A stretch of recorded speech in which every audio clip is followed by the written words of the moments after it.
గురించి ఎక్కడ మాట్లాడరేంటి అని అన్నారు నేను జగన్మోహన్ రెడ్డి గారు. కానీ తప్పు. ఎందుకంటే అదానీ కనెక్ట్స్, ఎయిర్టెల్, గూగుల్ ఈ ప్రస్తావన స్పష్టంగా వచ్చింది ఆ వేళ ఢిల్లీలో ఎంఓఏలు జరిగేటప్పుడు. అది వాళ్ళు మిస్ అయిపోయి ఇవాళ అదానీ గురించి మాట్లాడారంటే ఇప్పుడు ఈయనే కదా అదానీని వదిలేశాడు. సింగపూర్ మళ్ళీ సింగపూర్ ప్రభుత్వం గురించి మాట్లాడుతున్నాడు నేను. ఈయనే కదా సింగపూర్ వాళ్ళని బెదిరించేసి వాళ్ళ మీద లేఖలు రాసి ఇప్పుడు రావాల్సిన ఈ సెకండ్ ఫేజ్ ఇప్పుడు రావాల్సిన వాళ్ళు కూడా రాకుండా చేసిన జగన్మోహన్ రెడ్డి గారే కదా. ఇప్పుడు ఈయన గుర్తొచ్చారు అదానీ సింగపూర్ ప్రభుత్వం. అవునండి. ఈ అంశానికంటే ముందు ఈరోజు ఉదయం కర్నూలులో జరిగినటువంటి ఘోరమైన బస్సు ప్రమాదంలో మరణించిన వారి ఆత్మకి శాంతి చేకూరాలని ఆంధ్రప్రదేశ్ భారతీయ జనతా పార్టీ తరఫున నివాళులు అర్పిస్తున్నాము. అలాగే ప్రధానమంత్రి గారు కూడా ఈరోజు మార్నింగే ఆయన వెంటనే స్పందించి ప్రధానమంత్రి నేషనల్ రిలీఫ్ ఫండ్ కింద ప్రతి మరణించిన వారికి 2 లక్షల ఎక్స్గ్రేషియాను అలాగే 50,000 ఇంజ్యూర్డ్ పీపుల్కి ఇచ్చారు. రాష్ట్ర ప్రభుత్వం కూడా దానిపైన వెంటనే సత్వరంగానే చూస్తున్నారు. వారి ఆత్మలకి శాంతి అలాగే వారి కుటుంబాలకి సానుభూతి మీ తరపున ఏబిఎన్ తరపున ఒకసారి చెప్తున్నాము. ఇకపోతే జగన్మోహన్ రెడ్డి గారు నిన్న ఈ గూగుల్ డేటాకు సంబంధించి ఆయన మాటల్ని 2 విధాలుగా తీసుకుంటే అప్పటి కేంద్ర ప్రభుత్వం సహకారాన్ని అందించింది మా వైఎస్ఆర్సీపీ పార్టీ, మా ప్రభుత్వం కృషి వల్ల వచ్చిందని 3-4 సార్లు జబ్బలిలా జరుచుకొని చాలా గర్వంగా చెప్పుకున్నాడు ఆయన. ఇందులో ఒక పార్ట్ ఏంటంటే అఫ్ కోర్స్ కేంద్ర ప్రభుత్వము సహకరించింది. ఎందుకనంటే ఇప్పుడు మీరు చూస్తే ఈ మన భారతదేశంలో కానీ ఆంధ్రప్రదేశ్లో కానివ్వండి ఫారెన్ డైరెక్ట్ ఇన్వెస్ట్మెంట్స్ కానీ లేదంటే ఇప్పుడు మనకు ఆంధ్రప్రదేశ్లో నేషనల్ ఇన్ఫ్రాస్ట్రక్చర్ పైప్ లైన్ కింద ఇప్పుడు ఇందాక గ్రీన్ ఎనర్జీ అని అంటున్నారు. మొన్న జనవరిలోనే కదా ప్రధానమంత్రి గారు వచ్చి 1.85 లక్షల కోట్ల ఎన్టీపీసీ గ్రీన్ ఎనర్జీ హైడ్రోజన్ మిషన్ని ప్రారంభం చేసింది. దీనికి అంతా కూడా పాలసీలు 2023 ఇలాగా అంటే దేశము రాష్ట్రం ఏ విధంగా అభివృద్ధి చెందాలనుకుని పాలసీలు ఇన్ఫ్రాస్ట్రక్చర్ లాజిస్టిక్ ఒక ఇండస్ట్రీకి కావాల్సినటువంటి ఎన్వైరన్మెంట్ తర్వాతనేమో మనకి రోడ్డు రైలు పోర్ట్స్ ఇట్లాంటి ఇన్ఫ్రాస్ట్రక్చర్ క్రియేట్ చేస్తున్నాం. మనకు ఉన్నటువంటి అదృష్టం ఏంటంటే రాష్ట్రంలో కూడా అద్భుతమైన విజనరీ నాయకత్వం ఇప్పుడు ఉంది కాబట్టి దాన్ని అందిపుచ్చుకొని ఇంకా చాలా తొందరగా యాక్టివ్గా మనం మెటీరియలైజ్ చేసుకుని బ్రాండ్ని ముందు తీసుకెళ్తున్నాం. ఈయన నిన్న చెప్పింది సెకండ్ పార్ట్ నా వైఎస్ఆర్సీపీ ప్రభుత్వం చేసిన కృషి కాదు. ఈయన వైఎస్ఆర్సీపీ చేసిన ప్రభుత్వం కృషి ఏం చేశాడు తెలుసా?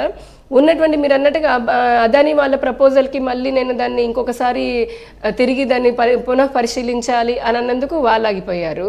అలానే ఇన్ఫోసిస్ చూడండి మీరు, ఇదే విశాఖ ఒక పక్క డిఫెన్స్ అనుకుని నావాలనుకుంటే అద్భుతంగా $1 బిలియన్ విశాఖ వెలిగిపోతుంది. ప్రాజెక్ట్ వర్ష అనే ఒక డిఫెన్స్ ప్రాజెక్ట్ $3.75 బిలియన్ అక్కడ ప్రాజెక్ట్ జరుగుతోంది. ఈ ఐటీ ఇదివరకు ఎన్డీఏ పాలన 1లో ఉన్నప్పుడు ఐటీ కంపెనీలు ఎన్ని వచ్చాయి.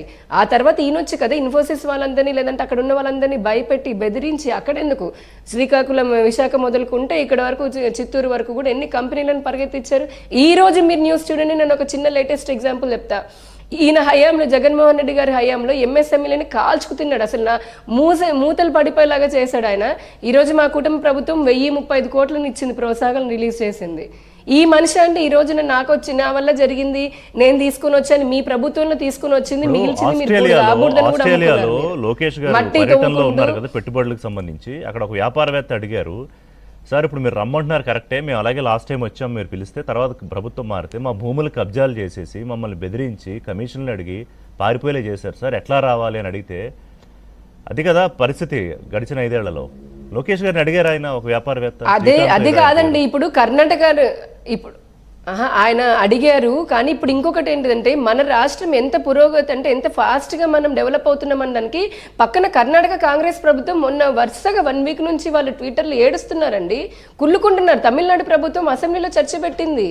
ఏంటి ఆయన కర్ణాటక కాంగ్రెస్ మీరు చూస్తే అఫీషియల్గా వాళ్ళ మంత్రి డిప్యూటీ సీఎం అనుకుంటా మీరు ఆంధ్ర పోచింగ్ ఆర్ ఇన్వెస్ట్మెంట్స్ అని చెప్పని అంటే ఆ పక్క రాష్ట్రాలు కూడా కుళ్ళుకునేంతలాగా మన ఇక్కడ స్టేట్ పాలసీస్ అనుకోండి, ఇన్ఫ్రాస్ట్రక్చర్ అనుకోండి, నాయకత్వం అనుకోండి, స్టేబుల్ ట్రాన్స్పరెంట్ గవర్నమెంట్ అనుకోండి, సింగిల్ విండో విధానం అనుకోండి, ప్రతి స్కిల్డ్ హ్యూమన్ రిసోర్స్ ఇన్ని ఉన్నాయి. కాబట్టి ఆ ధైర్యంతో ఇందాకన్నట్టుగా లోకేష్ గారు అక్కడ ఆస్ట్రేలియాలో అడిగినా మనం మా ప్రభుత్వం మేము అక్కడ గర్వంగా చెప్పుకోగలుగుతున్నాము, స్టేబుల్గా ఉంటుంది, డెవలప్మెంట్ ఉంటుంది, లాస్ట్ టైం లాగా జరగదు అని చెప్పని.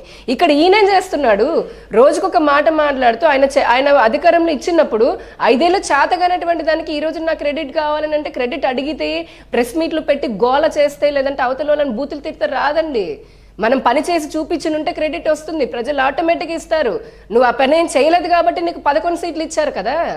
ఇంకా ఈయన చేసినటువంటి నిర్వాకాలు ఇండస్ట్రీకి సంబంధించి, పరిశ్రమలకు సంబంధించి, ఉపాధికి సంబంధించి చెప్పుకోవాలంటే ఒక రోజంతా పడుతుంది.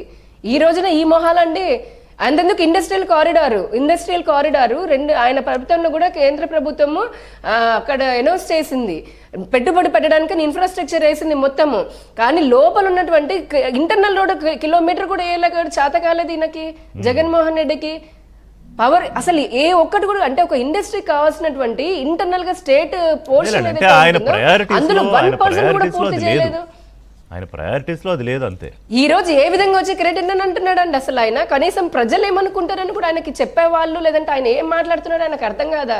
ఒక మనిషిని అంటున్నామని కాదు, కానీ ముఖ్యమంత్రిలాగా పనిచేసినటువంటి వ్యక్తి నేను మాట్లాడుతుంటే రాష్ట్రం కాదు దేశంలో అందరూ చూస్తుంటారు అనే స్పృహ కూడా లేకపోతే ఎలాగా.